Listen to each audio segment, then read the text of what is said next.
Voilà, ça y est, je suis revenue. En fait, la caméra s'était pas mise dans le bon sens. Alors forcément, ça n'allait pas du tout.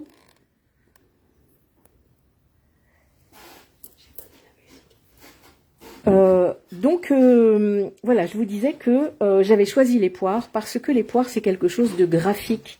Vous voyez ici, on peut avoir vraiment un dessin qui est simple et qui fonctionne super bien. J'ai d'ailleurs fait plusieurs essais avec différentes techniques que je vous montrerai en cours de route pour que vous ayez le temps de travailler. Et je vous ai fait d'abord un dessin ici, vous voyez, en juste vraiment quelque chose de tout simple. Si vous ne faites pas des poires exactement de la forme de poire, c'est pas grave. En fait, les poires, en plus, il y a plein de formes différentes. Forcément, vous allez forcément trouver quelque chose qui vous convient. Donc, tout va bien. Vous allez avoir besoin de votre peinture à l'huile. La peinture à l'huile que j'ai employée, c'est celle-ci. Alors, je vais pousser mes poires, du coup. Hop. Voilà, c'est la Georgian Oil de Daler-Rowney. C'est une super peinture qui est juste crémeuse comme il faut, qui n'a pas de liant en excédent aussi. Tout le monde a vu déjà hein, un liant excédentaire qui sort du tube. Donc ceux-là sont neufs, exprès pour que vous puissiez le voir. Vous voyez que ici, le pigment arrive immédiatement. Et un petit truc qui consiste, si jamais vous avez une marque qui est où il y a trop de liant, vous posez ça sur une feuille de papier absorbant.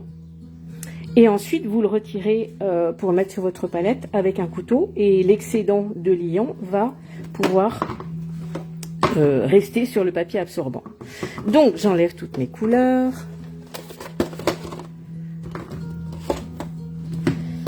Et du coup, je fais comme vous, parce que peut-être que vous n'avez pas encore sorti vos couleurs de la boîte.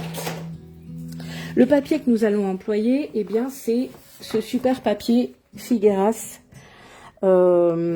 qui a un aspect de toile et qui va vous donner la même qualité qu'une toile de lin. En plus, alors comme c'est le grand format, vous voyez, il est contre-collé sur les 4 côtés. Si vous avez des plus petits formats comme celui-ci, là par contre, il n'est pas contre-collé, c'est pas nécessaire, puisque le papier ne va pas gondoler ni s'abîmer. C'est du 290 grammes, donc voilà, vous avez différents formats. Ici, c'est un peu décousu hein, mon début là, parce que figurez-vous que ça m'a un peu stressé de ne pas pouvoir lancer le live à temps. Le live au moment où vous savez que je suis toujours très ponctuelle. Alors ici, je vais détacher ma feuille. Je le fais en direct parce que je veux que vous voyez comment je procède. Si vous n'avez pas de couteau, c'est embêtant parce qu'on va travailler au couteau là tout de suite. Mais si vous utilisez une autre technique que l'huile, eh bien, vous pouvez utiliser un coup de papier. Attention au cutter, hein. Le cutter, ça risque de couper la feuille qui est dessous et ce serait un peu dommage. Alors, la surprise en fait aujourd'hui, c'est que on va travailler. Hop. Voilà. On va travailler avec de l'huile au couteau et avec la méthode du monotype. C'est pour ça que je vous avais demandé de prendre un plastique. Donc ici, c'est le plastique qui m'a servi à faire ce motif-là. Et puis comme j'en avais encore un petit peu, eh ben, j'ai voulu essayer de faire le motif ici une fois. Ce qui rend très bien, je trouve. Et vous voyez les marques qui sont ici, eh bien, c'est celle du plastique qui a été plié et que j'ai découpé. C'est évidemment de la récup. Et voilà ce que ça donne. Et même sur le plastique, je trouve que c'est plutôt assez sympa. Alors, on va commencer par dresser notre palette. Ici. Voilà ma palette que j'ai utilisé il y a une quinzaine de jours. Vous voyez, il y a des couleurs qui sont absolument pas sèches. Je prends un petit papier pour m'essuyer les mains. Moi, je vous conseille de vous essuyer les mains dans du papier parce que le chiffon, eh bien, la couleur va rester fraîche un bon moment dessus. Vous vous réessuyez les mains sur un chiffon et puis, eh ben, vous vous en mettez plein les mains. Et moi, je trouve qu'on travaille pas bien quand on a les mains pleines de peinture. Donc ici, pour celles et ceux qui n'ont jamais utilisé la peinture à l'huile, vous allez voir que il y a vraiment des séchages qui sont très différents selon les couleurs. Les rouges, ici, ils sèchent très lentement. Cette peinture, elle a 15 jours. Donc ici, voici le vermillon. Là, ici, voici... Non, c'est le rouge de cadmium, pardon. Ici, c'est le cramoisi d'alizarine. Il n'est pas sec non plus du tout. Vous le voyez. Après, les jaunes, eux, par contre, ils sont secs. Alors, il n'en reste pas beaucoup, hein, donc ça compte aussi. Mais vous voyez, ils sont secs. Ils pelliculent comme ça. Donc, les jaunes. Et puis, par contre, tout ce qui est terre, là, terre d'ombre brûlée, ça, c'est sec. Mais c'est sec sur le dessus. Regardez, quand j'appuie ici, ça reste moelleux. L'acrylique, si vous la laissez sécher, c'est fichu. L'huile, non. Regardez, enlevez la pellicule qui est là. Et vous allez voir que dessous, la peinture est fraîche et complètement utilisable. Donc, quand vous allez poser votre couleur sur la palette, faites pas des grands vers de terre, faites des petites taches assez compactes. Moi, j'appelle ça mes petites crottes de peinture, qui vont vous permettre de soulever ici la pellicule. Et vous voyez que là, la couleur est parfaitement fraîche. Pour les bleus, c'est variable. Ceux-là, je les ai rajoutés, donc ils sont encore frais. Je me suis amusée aussi avec du vert parce que je voudrais vous montrer les glacis après si on a le temps. Mais là, pour l'instant, je vais dresser une nouvelle palette avec vous. Hop. Donc ça, c'est la palette papier classique, hein, palette jetable, que je trouve extrêmement pratique. Et vous allez pouvoir donc faire des petites crottes de peinture bien compactes. Mouchez votre tube après pour pas que ça colle ici sur le bord, pour que vous puissiez facilement réouvrir votre tube après. Alors les tubes, si vous les fermez pas aussitôt, c'est pas catastrophique, hein, puisque vous avez la possibilité vous voyez, ça met longtemps à sécher, contrairement à l'acrylique, où l'acrylique vraiment il faut absolument refermer les tubes aussitôt. Alors moi c'est mon habitude, donc je referme mes tubes aussitôt. Ensuite je mets mes rouges. Alors je mets toujours mes chauds d'un côté et mes froids de l'autre. Donc ici je mets mes rouges, j'ai fait un grand espace entre les deux parce que je veux mettre mon rouge de cadmium ici entre les deux. Hop. Moucher le tube, ça veut dire écraser votre tube une fois que vous avez fait pour qu'il reste le moins de peinture possible, quitte d'ailleurs à le nettoyer dans le chiffon. Voilà. Et si vous avez des tubes plus anciens et que vous n'arrivez pas à les ouvrir, eh ben, je vous donne un petit truc. C'est ça.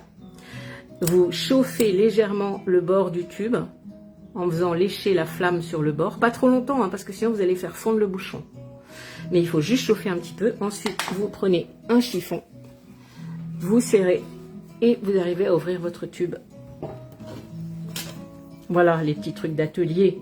Je sais que vous en êtes friands, alors on aime bien vous les donner.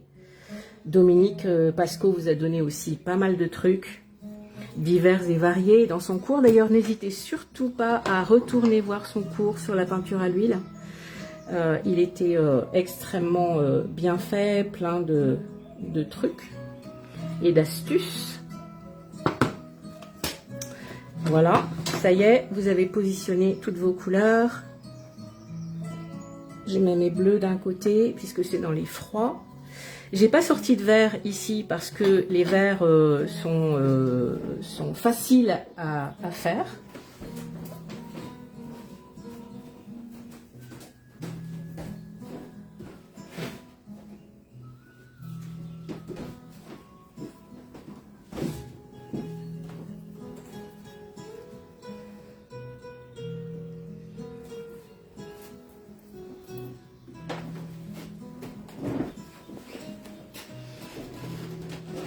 Vous avez évidemment des tubes qui sont plus petits, hein, chez Jordiane. Là, c'est du 75 et là, c'est du 38 millilitres. Voilà, je crois que j'ai rien oublié. Si, la terre d'ombre brûlée. C'est une couleur que j'aime beaucoup, la terre d'ombre brûlée. Je la mets ici entre les deux parce que je trouve qu'elle va bien pour faire des mélanges, assombrir légèrement mes rouges ou assombrir légèrement mes bleus. Et ben voilà, ça y est, c'est parti. Vous êtes prêts? Alors, on va commencer par prendre le fusain dont je vous ai parlé.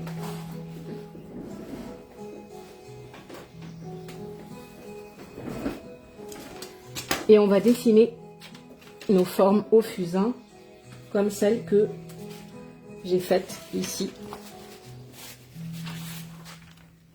Alors moi j'ai fait ça sur un carré parce que je trouve que c'est un côté plus contemporain. Vous n'êtes évidemment pas obligé de faire ça sur un carré, vous pouvez le faire sur un rectangle.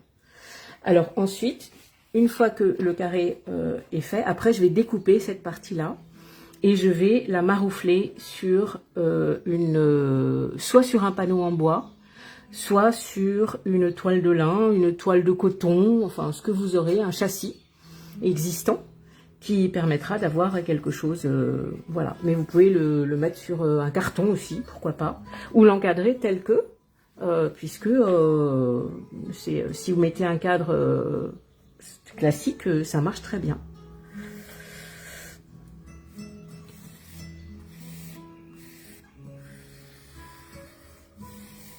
Voilà. Pourquoi du fusain? Parce que le fusain a une pigmentation qui est légère et que ça ne se verra pas après lorsque je vais peindre par-dessus.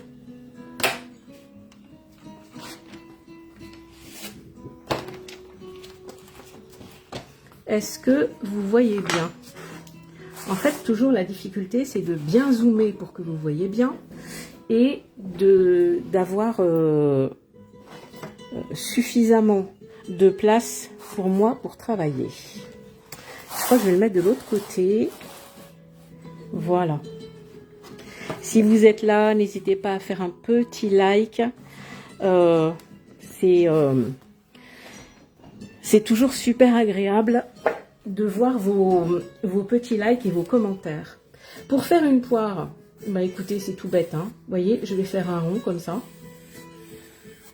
Et puis ensuite, hop, je l'allonge. Là, je peux le creuser légèrement sur les côtés. Pour la queue, c'est pas nécessaire. Je le fais là, mais c'est pas nécessaire puisque la queue, je vais la retravailler après par-dessus. Mais vous voyez qu'il y a vraiment toutes sortes de poires selon dans quel sens vous la prenez. Vous avez des formes très très différentes. Celles-ci sont beaucoup plus rondes. En fait, c'est juste un prétexte graphique, l'idée des poires. Vous voyez? Ça aurait pu être des pommes, mais c'est un peu moins graphique, je trouve, les pommes. Et vous dessinez comme ça par-dessus. Vous voyez, ici, je la trouve un petit peu maigrichonne. Là en haut, hop, je vais rajouter. Et puis, je peux effacer ce qui me gêne. Et ici aussi. Et du coup, mon dessin, il est rapidement exécuté. Je posterai le dessin après. Si jamais vous êtes juste en train de regarder et que vous décidez de le faire en replay, eh bien, je vais publier le dessin demain. Voilà. Et ici, hop. Alors, celle-ci, si on veut qu'elle soit légèrement orientée vers l'avant, ben, on va faire la queue qui va être un petit peu plus comme ça. D'accord?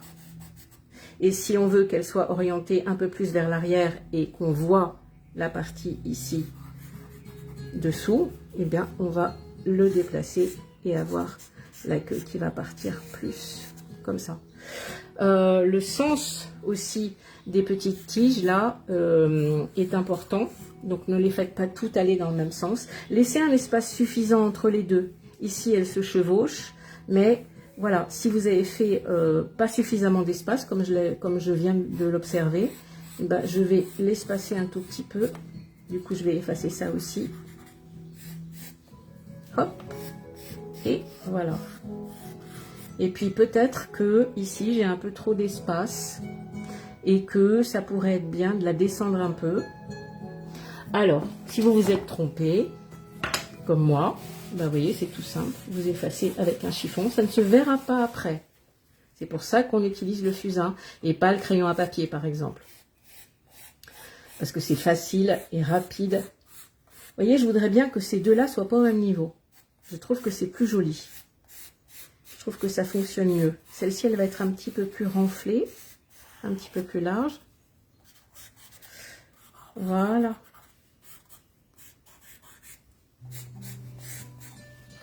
Est-ce que vous entendez la musique en arrière-plan? C'est toujours la même musique que j'utilise d'Anne Largent, que j'aime beaucoup, que je trouve très apaisante.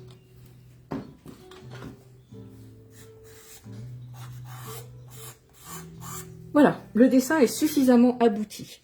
Si vous dessinez sur une toile qui a déjà un fond, vous pouvez aussi utiliser une craie ordinaire, une craie à tableau, une craie d'école, parce qu'il y a très peu de pigments à l'intérieur et que ça n'altérera pas du tout votre couleur. Ensuite, on va prendre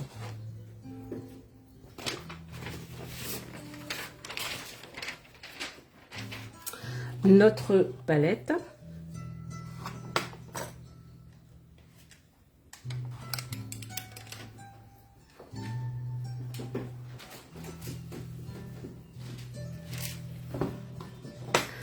Notre couteau. Et je voudrais vous expliquer comment on se sert d'un couteau pour les personnes qui débutent dans ce domaine. Il y a différentes tailles et sortes de couteaux. Je ne vais pas détailler trop parce qu'on n'a pas le temps malheureusement puisque on a perdu ces 15 minutes techniques au début. Du coup, voilà, je préfère aller directement. Mais le couteau, il s'utilise non pas à plat comme ça, il s'utilise légèrement incliné. Vous allez mettre de la couleur sur la semelle du couteau et vous allez l'orienter légèrement à droite ou à gauche. Là, j'accentue pour que vous voyez bien. D'accord? Et il ne faudra pas trop gratter si vous voulez avoir de la matière. Si vous voulez enlever de la matière, vous allez gratter. Mais si vous voulez en laisser suffisamment, il faudra avoir la main plus légère. Le couteau, le gros avantage, c'est que vous avez des super belles traces avec, et puis que il se nettoie en un petit coup de chiffon, de papier. J'ai fait un petit stock de papier absorbant ici, qui va me permettre de nettoyer au fur et à mesure. Je vais commencer par faire les poires. Je vais prendre le jaune. Est-ce que vous voyez bien la palette ici sur le côté? Oui, super. Je vais déplacer un tout petit peu. Hop. Voilà, tout va bien, vous voyez bien. Et puis, je commence à placer ma couleur là. Mettez... Ah oui, oui, attendez, je vous ai dit une bêtise. C'est que, évidemment, avant de commencer, il faut effacer l'excédent de dessin, bien sûr. Voilà. Quand on est en direct, hein, des fois, on fait des petites bêtises. Hein. Et c'est pas grave. Voilà. J'enlève l'excédent parce que je n'ai besoin que de ça comme dessin. Vraiment quelque chose de léger. Hop. Et là, je l'ai fait avec un chiffon parce que je trouve que ça essuie mieux. Mais vous pouvez le faire uniquement avec votre papier absorbant. Si vous voulez opacifier légèrement votre couleur, si elle est trop transparente, eh bien, utilisez un tout petit peu de blanc. Le blanc est opaque. Je voulais prendre un petit temps pour vous expliquer l'opacité des couleurs ou la transparence des couleurs et que vous connaissiez les symboles. Je vais voir si tout à l'heure j'aurai suffisamment de temps pour le faire. Donc là, on va commencer à poser cette crème, en quelque sorte. Vous voyez, on va utiliser le jaune le plus clair, ici, pour que on ait la partie de la lumière que vous voyez là. Alors, soyez assez généreux en couleur, parce qu'ensuite, comme on va utiliser la technique du monotype, Je sais que vous ne savez pas encore ce que c'est pour certains, mais c'est pas grave, je vais vous expliquer. Donc soyez suffisamment généreux. Vous voyez, je laisse des reliefs sur mes poires là, en peignant.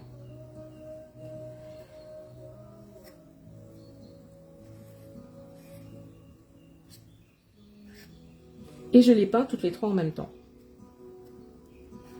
Ce qui me permet d'avoir du liant entre chaque.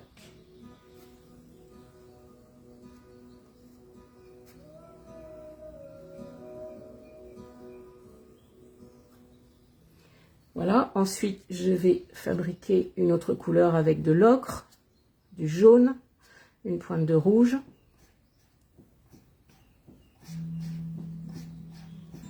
Vous voyez, avec le couteau, c'est super pratique. Je l'oriente à chaque fois pour pas étaler trop sur ma palette.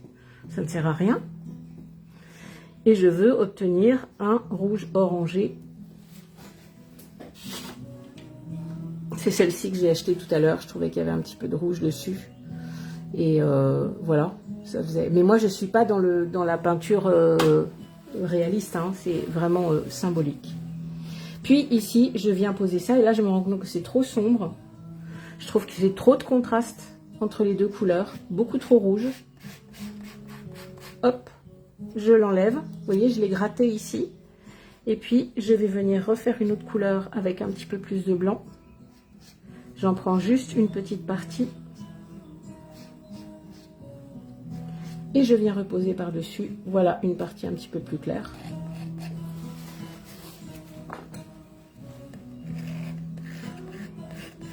Si vous dépassez, comme je viens de le faire là, c'est pas très grave. Vous allez voir pourquoi après.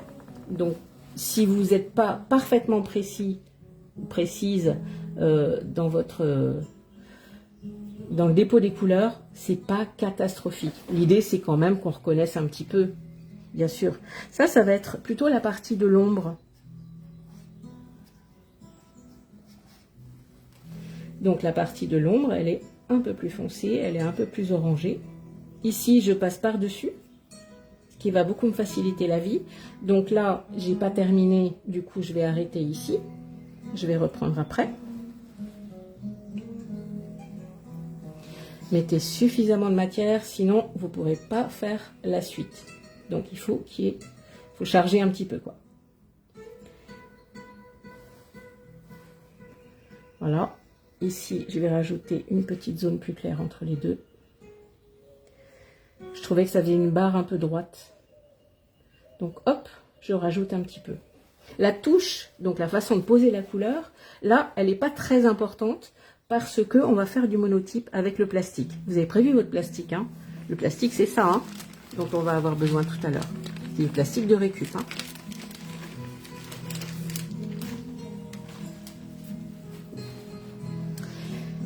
On continue avec une couleur un petit peu plus intense pour la couleur de l'ombre. Donc du coup, c'est celle que j'ai faite tout à l'heure, qui était trop sombre, qui était trop intense, et que je vais venir poser à cet endroit-là.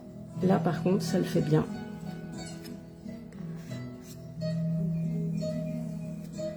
Est-ce que ça va pour tout le monde? Est-ce que vous suivez?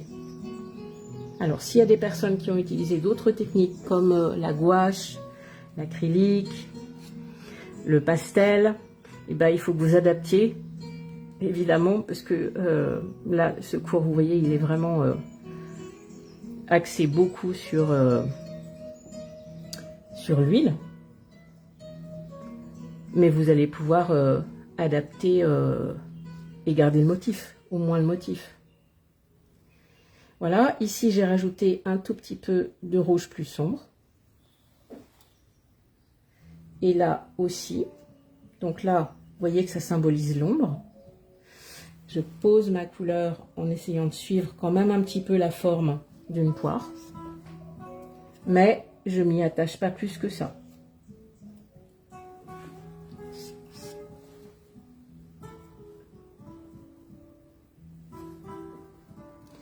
Je refais de la couleur. Vous voyez ici, en fait, quand je prends de la couleur, je prends un tout petit peu de ma crotte de couleur ici, un tout petit peu de ce rouge-là aussi, parce que celui-ci était un peu sombre.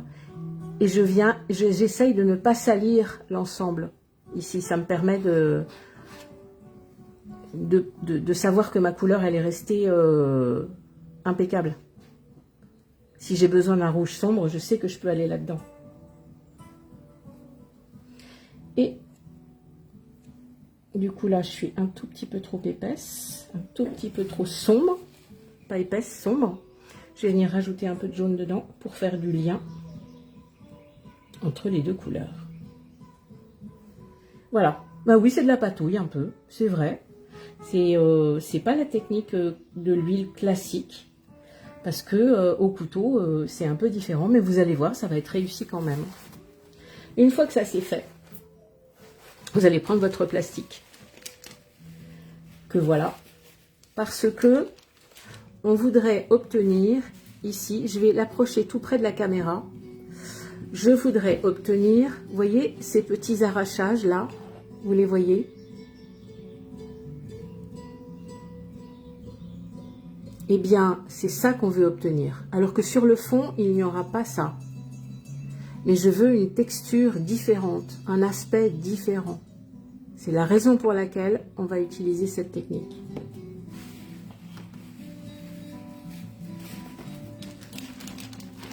Une fois que vous avez posé vos couleurs, vous pourrez les retravailler si c'est nécessaire, hein, si ça ne suffit pas.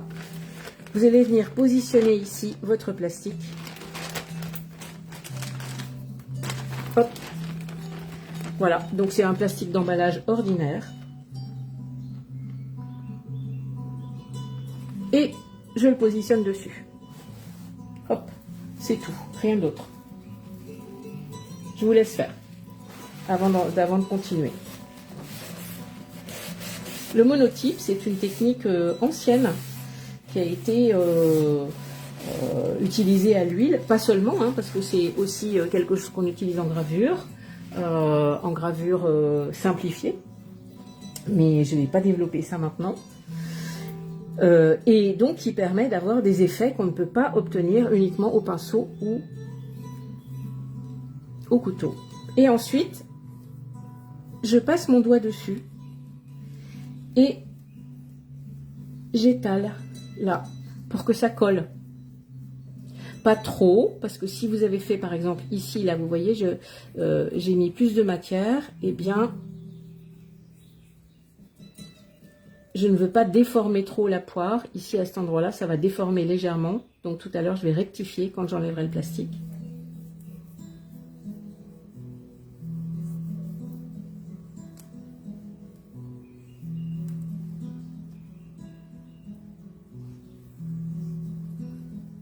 Voilà. Et une fois que c'est fait,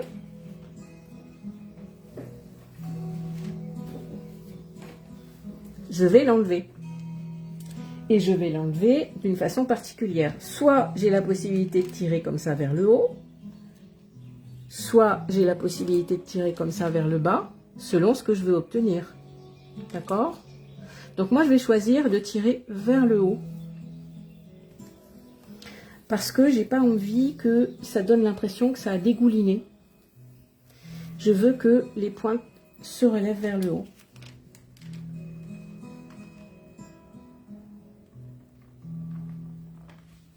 Voilà ce que j'obtiens.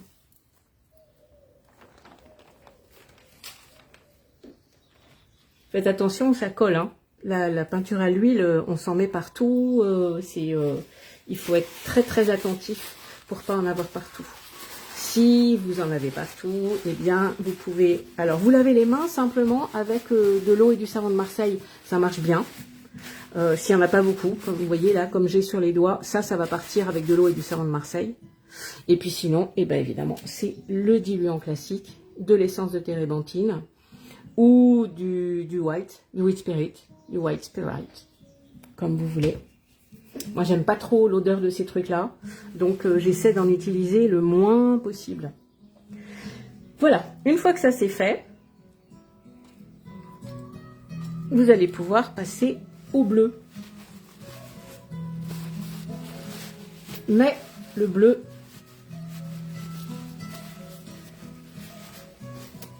on va le poser là directement au couteau.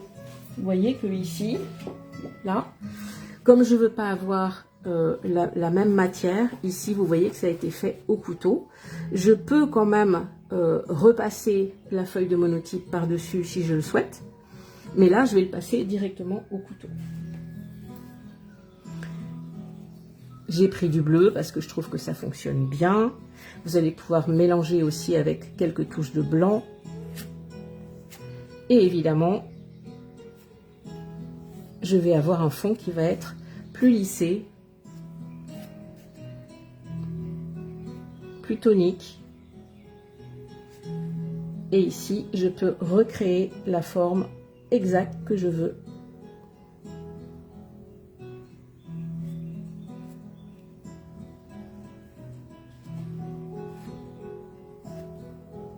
J'utilise différents bleus. Ici, les deux bleus dont j'ai parlé tout à l'heure, c'est-à-dire le bleu céruléum, celui-ci, le 112, et puis j'utilise le bleu outre-mer, le 123, et une touche de blanc.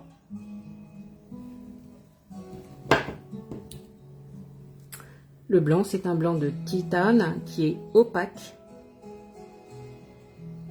alors que celui-ci est semi-opaque. Vous voyez ici le petit symbole qui est là, c'est ça, ce que ça signifie. Et ici, là, c'est du transparent, celui-ci. Vous voyez, le carré est blanc, transparent. Ici, il est coupé en deux, semi-opaque. Et ici, il est noir, c'est opaque. Donc, n'essayez pas d'avoir quelque chose de couvrant si vous employez une couleur transparente. Attention de ne pas faire une mosaïque trop bavarde sur le fond, c'est-à-dire avec trop d'éléments.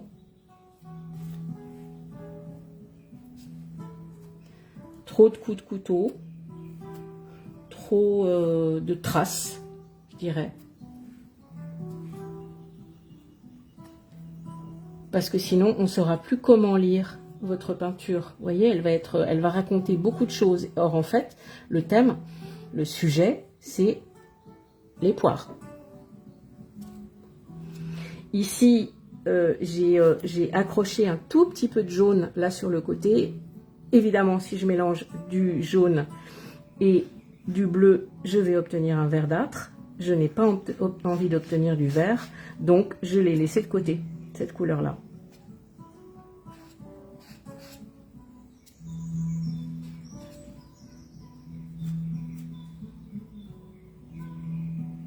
Vous voyez comme c'est agréable, la peinture à l'huile, c'est vraiment quelque chose de crémeux, de facile.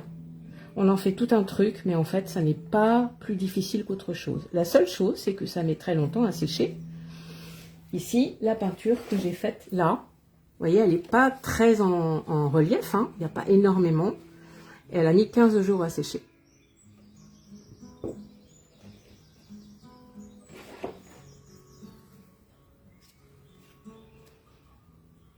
Alors, je vous parlais tout à l'heure des liants qui sont dans les peintures. En fait, si vous achetez des peintures à l'huile pas chères, vous aurez beaucoup de liants et peu de pigments.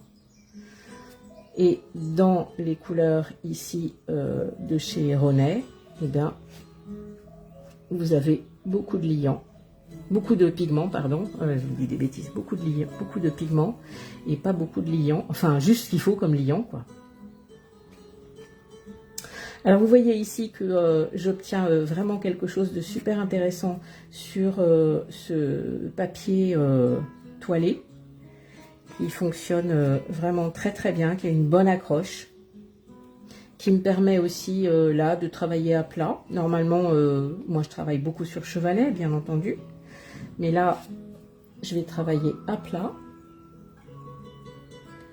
pour les besoins de la vidéo, mais pas que. Parce que travailler à plat, ça permet aussi de travailler assis.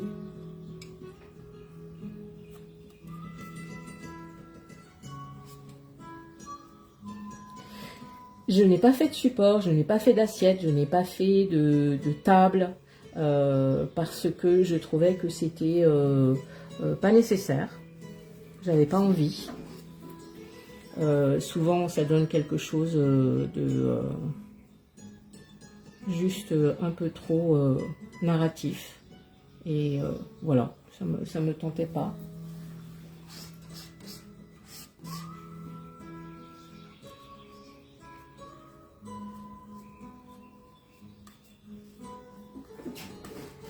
Est-ce que ça va bien pour tout le monde?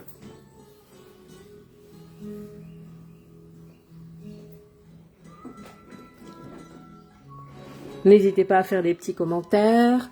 N'hésitez pas à aussi poster ce que vous avez fait après le cours. Vous n'avez pas de limite de délai. Et puis, vous allez pouvoir aussi participer au concours Canson et vous pouvez gagner du matériel. Le lien est indiqué sur l'événement.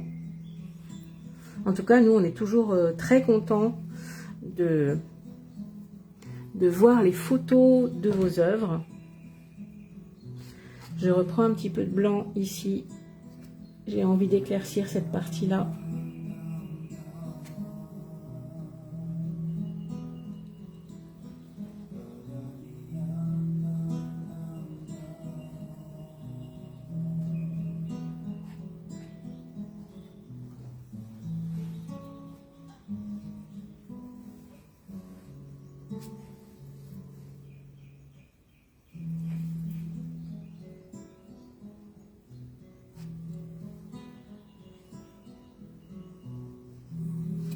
Voilà, on est presque arrivé au bout.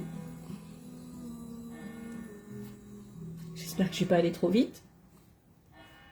De toute façon, le replay est disponible juste après, à la fin de l'événement, à la fin du live, du direct. Ici, je vais rajouter un petit peu de clair. Je trouve que finalement, c'est un peu sombre.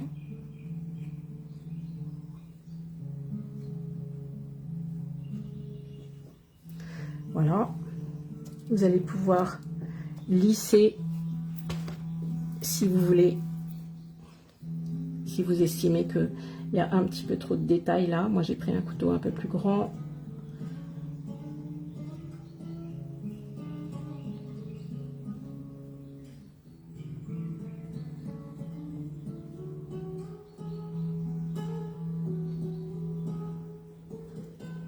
Ah, vous avez remarqué, hein, quand on anime un cours en ligne, souvent, voire toujours, ben, c'est moins réussi que ce qu'on fait lorsqu'on prépare. Parce que, bon, j'ai mis 1 heure pour faire celui-ci. Mais par contre, je suis concentrée, je ne parle pas, je reste super attentive à ce que je fais. Alors que là, entre la technique, le fait de bien penser à ce que je veux vous expliquer et que je dois rien oublier, etc. Et ben des fois, voilà, mon geste est moins précis. Donc j'avais mis plus de blanc en haut, ici, et je trouvais que c'était plutôt pas mal.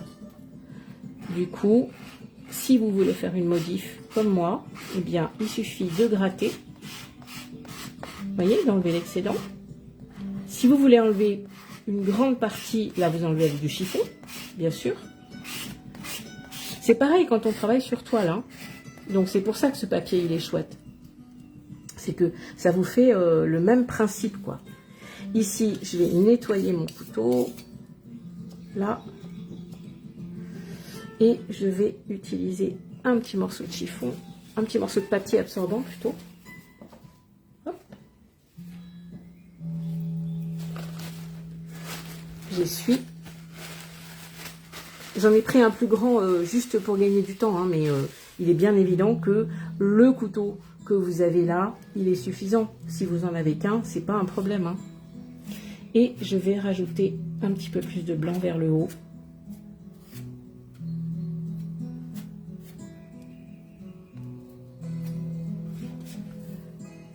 Voilà.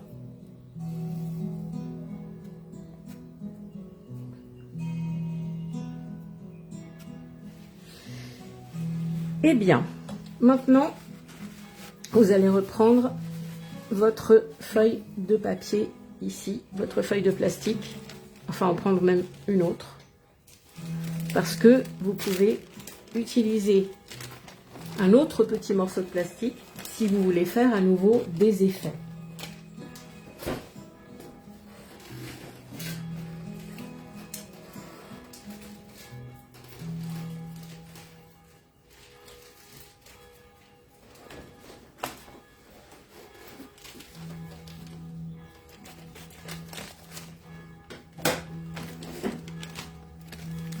Voilà, ici, je voudrais à nouveau enlever un tout petit peu là pour donner un effet un petit peu différent à cet endroit-là.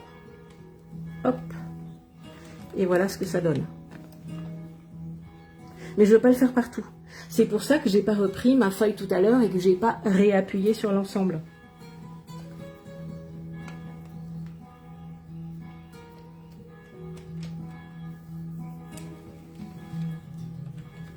Voilà, jouer avec les effets. Ça va vous permettre d'avoir des textures différentes. Et ça, c'est très intéressant.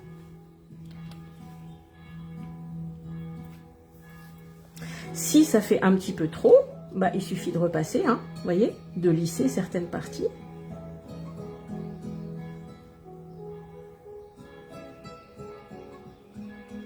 Et vous allez pouvoir le retravailler pendant plusieurs jours. C'est ça l'avantage de l'huile, bien entendu.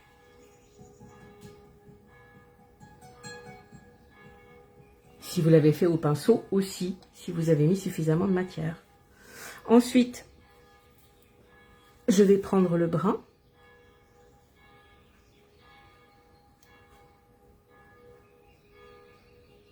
Là. Donc c'est la terre d'ombre brûlée qu'on a mise tout à l'heure. Ici c'est la 223. Alors elle est transparente, mais ça n'a pas d'importance. Je n'ai pas besoin d'avoir quelque chose de très opaque. Et je vais venir faire les petites queues, les petites tiges là. Vous voyez, je les ai pas trop marquées parce que je trouvais que c'était pas joli de trop les marquer. Et normalement là c'est one shot, hein. Donc hop. Si c'est un peu large, vous voyez ici c'est un tout petit peu large, eh bien je prends de la couleur et je recouvre. Et là, j'ai exactement la forme que je veux.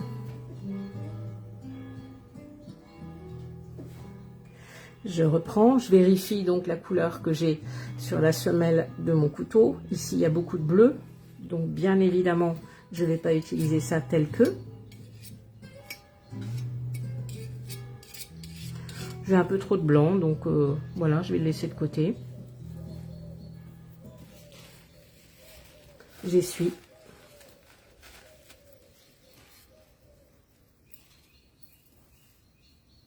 Donc moi, je sais pas vous, hein, mais moi, j'en ai pas eu sur les mains depuis le début. Je fais attention parce que je sais que si j'en ai sur les mains, je vais en mettre sur le manche de mon couteau, je vais en mettre sur mes tubes et que je vais en avoir partout. Et je trouve que après, je travaille moins bien.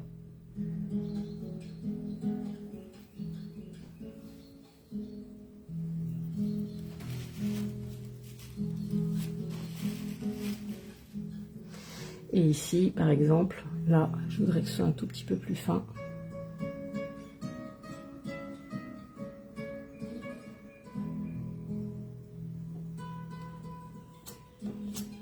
Hop. Et enfin, la troisième tige que je voudrais avoir de l'autre côté. Donc, je vais tourner mon bloc.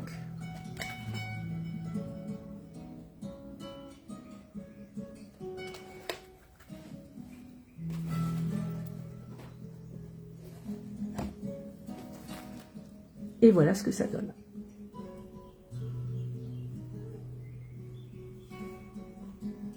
Vous voyez que c'était pas très compliqué. J'aurais bien aimé aussi vous expliquer. Vous voyez ce petit papier qui est dans la boîte de couleurs, là, où vous avez donc le nuancier. Et ici, vous avez tous les détails. Et en fait, je ne vais pas tout vous expliquer parce que c'est un petit peu long, mais c'est la composition qui compte beaucoup parce que vous allez voir ce qui est à l'intérieur. C'est en anglais.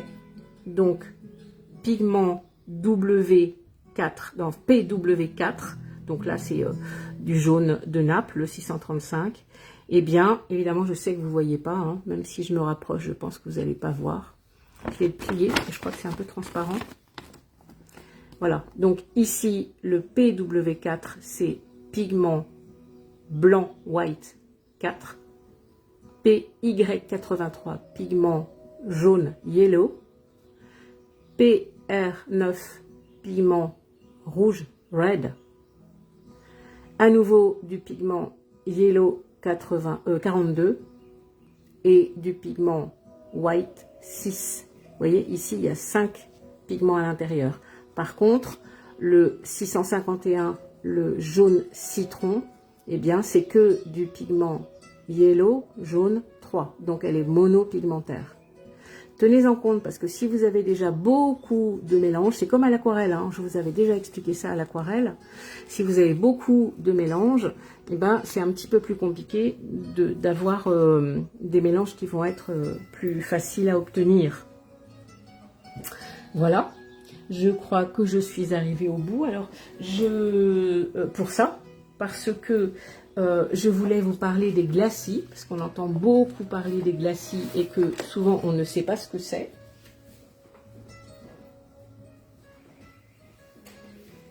Je fais attention où je pose ma peinture pour surtout pas en mettre partout.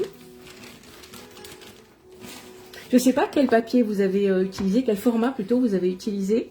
Ces deux-là, ce sont les mêmes. Hein. La présentation est différente, mais ce sont les mêmes.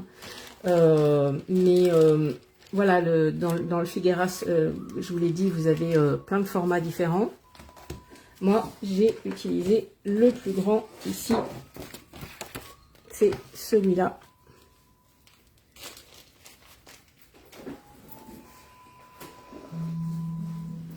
Alors ici, voilà ce que je veux vous expliquer. Ça, c'est une peinture que j'ai faite durant un cours avec des élèves. Je l'avais installée, c'était juste une feuille comme ça, donc je l'avais installée sur une feuille de carton. Et vous voyez que c'est du carton ondulé, d'accord? Je l'avais mis avec de la gomme collante. Le truc, c'est que comme j'ai travaillé au couteau ici aussi, ça m'a fait des traces que je trouvais intéressantes. Donc du coup, j'ai continué. J'aurais pu me mettre aussi sur une table bien lisse, sur une planche. Une fois que j'ai fait ça, après, j'ai obtenu ça parce que j'ai fait des glacis. Pour faire des glacis, il faut que vous utilisiez un médium à glacis. Donc là, ça va être dans n'importe quelle marque, hein, vous trouvez du médium à glacis pour l'huile, bien évidemment. Ça donne quelque chose comme ça. Mettez-le dans un petit pot en verre, c'est mieux. Alors pareil, si jamais vous avez du mal à l'ouvrir, vous pouvez le chauffer très légèrement. Et vous versez un tout petit peu. Parce que ça sèche assez vite. Donc c'est pas la peine, enfin là j'en ai mis très peu, hein, mais c'est pas la peine d'en verser beaucoup à la fois, ce serait gâché. Alors tous ces matériels coûtent cher, donc on fait attention, on en verse petit à petit. Et ensuite, eh bien, il faut prendre un pinceau. Et le pinceau, vous avez plein de choix. Soit des pinceaux ronds, soit des brosses plates. Lorsque vous êtes sur chevalet, eh bien, évidemment, les manches longs sont justifiés. Lorsque vous êtes à table, là, sur votre table de travail, un manche court est bien suffisant. Et ensuite, je vais venir prendre un petit peu de médium à glacis. Et puis, je vais venir le mélanger avec la couleur dont j'ai besoin. Par exemple, ici, là, ça va me permettre d'obtenir ça. Alors, vous n'êtes pas obligé non plus d'utiliser du médium. Vous pouvez utiliser de l'essence de térébenthine rectifiée de préférence, que vous trouverez chez votre marchand de couleurs. Et puis ici, là, vous allez pouvoir peindre par-dessus. Alors là, j'ai beaucoup dilué.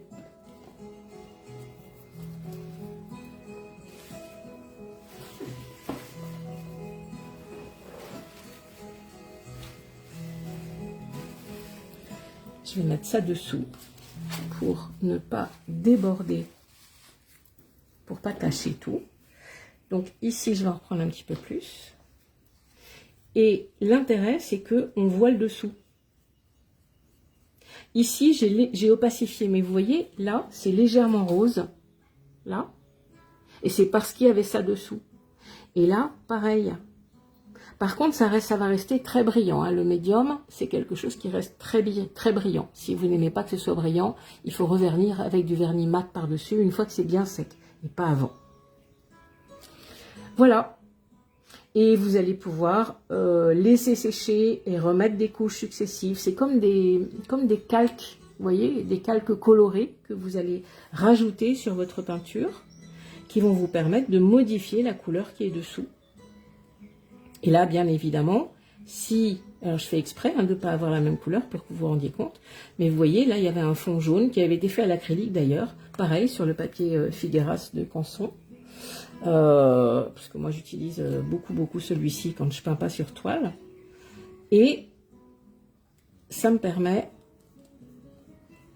voilà, de rajouter une couche par-dessus, et il est bien évident que si vous rajoutez une couche transparente, c'est pas du tout comme si vous mélangiez les couleurs sur votre palette et que vous mettiez en une seule couche.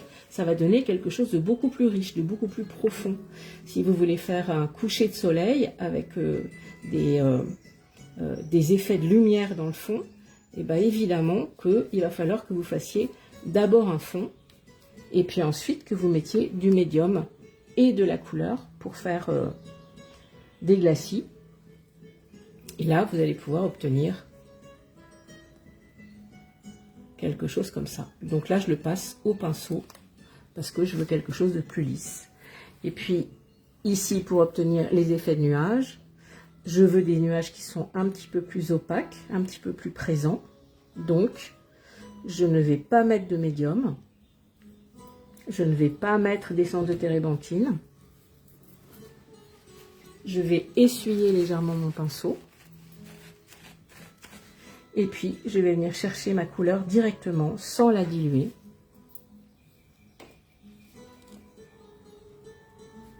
Et je vais venir rajouter ici mes petites traces pour obtenir différentes épaisseurs de nuages, différentes densités. Et voilà ce que ça va donner. Évidemment, c'est pas en une heure qu'on apprend à peindre à l'huile, c'était juste une petite initiation. Mais voilà, ça va vous permettre quand même d'avoir une bonne idée. Je vous avais préparé aussi, je vous les montre un petit peu en accéléré, je vous avais préparé différentes choses que j'ai faites. Alors là, cette fois-ci, c'était pas à l'huile, mais c'était au monotype, ça, c'est à l'acrylique. Ici, c'est un collage de papier déchiré. Ici, ce sont des cartes du monde, des vieux atlas que j'ai récupérés dans un centre de documentation qui fermait et qui changeait tous ces livres. Et là, c'est du papier déchiré parce que je trouve que ça colle mieux. Donc, je l'ai collé avec une colle bâton ordinaire. Et puis ici, j'ai fait du monotype. Et là, je l'ai laissé uniquement à l'endroit qui m'intéressait. Ça, c'est de l'aquarelle. Vous voyez ici, donc pareil, hein, 3 poires. L'autre, c'était 4, mais avec une poire qui a été renversée. Celle-ci, pour avoir juste cet aspect-là. Et là, j'ai cerné après au feutre. Je trouvais ça bien amusant. Ça, pareil, c'est du papier déchiré sur papier noir. Ça, ce papier, c'est le Canson C à grains, dont je vous ai déjà parlé, que je trouve vraiment très bien. Ici, si je veux avoir un aspect bien plat, il suffira de le maroufler, de le coller sur un support carton. Alors ça, c'est à l'aquarelle, avec de l'acrylique ici, avec du monotype également, là, et des réaux de feutre. Ici, c'est une feuille de papier de mon carnet déchiré, avec du feutre, de l'acrylique, du stylo bille. Ça, c'est une feuille d'un carnet aussi, que j'utilise en vacances, par exemple. Avec même principe, ici du monotype, mais là je l'ai mis sur le plastique et j'ai appliqué. Je ne l'avais pas mis sur le papier d'abord, ça fait pas le même effet. Ça, c'est un dessin à la pierre noire et au fusain avec un tout petit peu de réau de pastel sec. Pareil, toujours sur le même canson CA grain. Oui, c'est ça, le 220 grammes. Voilà, ici c'est un mélange avec de l'aquarelle. Et là, pareil, monotype. J'ai même rajouté du feutre. Donc voilà, les techniques mixtes, c'est un truc très très intéressant. Hein. N'hésitez pas à mélanger. Avec de l'huile, c'est un peu plus compliqué. Hein. Puis vous savez qu'on met jamais maigre sur gras. Le maigre, c'est de la peinture qui se dilue à l'eau.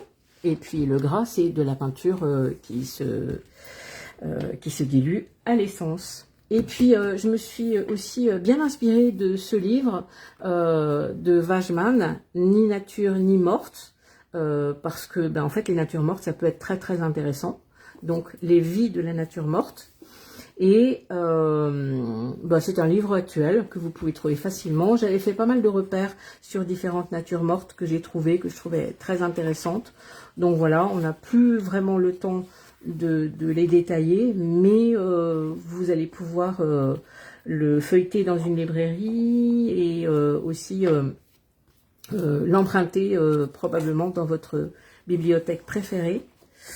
Eh bien, je vous souhaite une belle soirée. Je remercie Claire et Alain de l'équipe Canson pour leur aide technique. Je remercie également Dan Largent pour sa musique qui a été composée spécialement pour moi à l'occasion de ces lives. D'ailleurs, vous pouvez trouver cette musique, acheter le disque pour soutenir les artistes musiciens au www.danlargent.fr. Un grand bonjour à Dominique Pasco et merci à vous d'avoir suivi ce cours et d'avoir patienté. On est vraiment désolé d'avoir commencé un petit peu en retard, mais vous avez vu, hein, j'ai compensé.